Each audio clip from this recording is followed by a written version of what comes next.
If there's one thing that artists are universally known for, it's their organization and planning skills.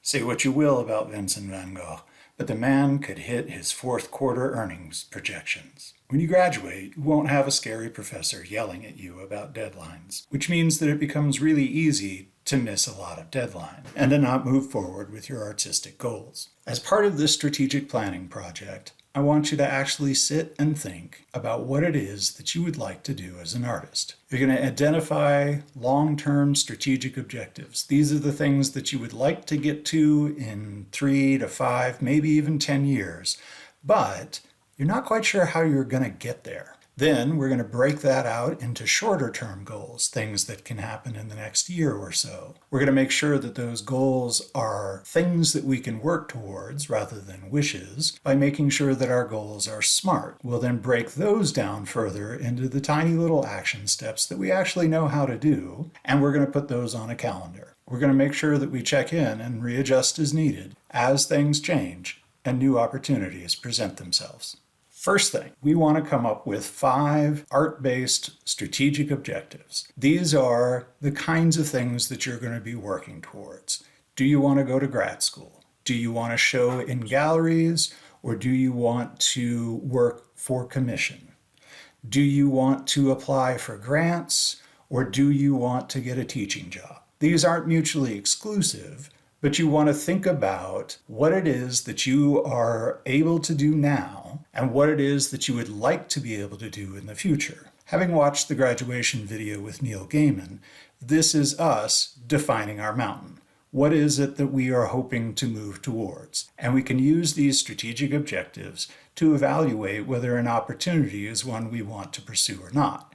Does it move us closer to the mountain? As a first step, you're going to come up with 5 strategic objectives, big ideas that you would like to pursue, even if you're not quite sure how to get there. We're also going to make sure that one of our objectives is, I will have a functional studio to make art. And we're going to use that one as a template for figuring out how to do the other steps. After you've come up with your strategic objectives, the next part of strategic planning is to look for the shorter term goals that you will be working towards that get you there. Goals usually are going to happen in a 1 to 3 year time frame, as opposed to being 3 to 5 to longer. Basically, you're going to look at those strategic objectives and you're going to brainstorm, figuring out what are the things that would move you closer to that. If you want to have representation with the National Gallery, then obviously you need to have a portfolio, a consistent body of work, the ability to research and approach those galleries. Probably, if you're looking at national galleries, there are smaller regional or local galleries that you would want to contact first. What are these intermediate steps, the achievements that can help you to build momentum? Or, if you don't know how to get there, what do you need to learn? Maybe take a class, maybe teach yourself. What are the skills or habits that you need to develop that are going to help you to get there? When we're thinking about these goals, we want to make sure that we are coming up with goals that we can control, as opposed to a wish. I wish I could get that grant, but I know that I can control whether or not I apply to the grant.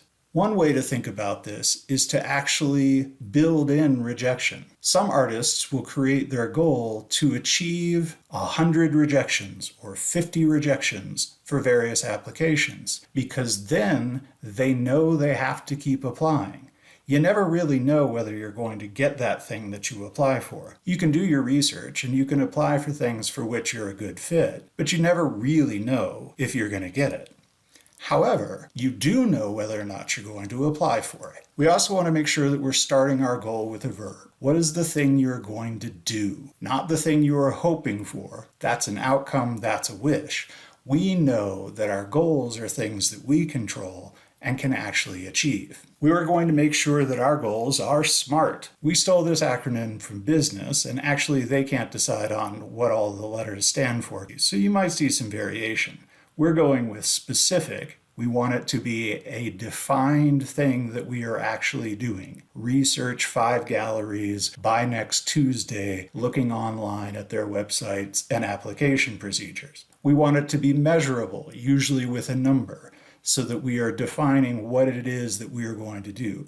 We don't want to just say research galleries, because you could look at one website for half a second and theoretically have done that.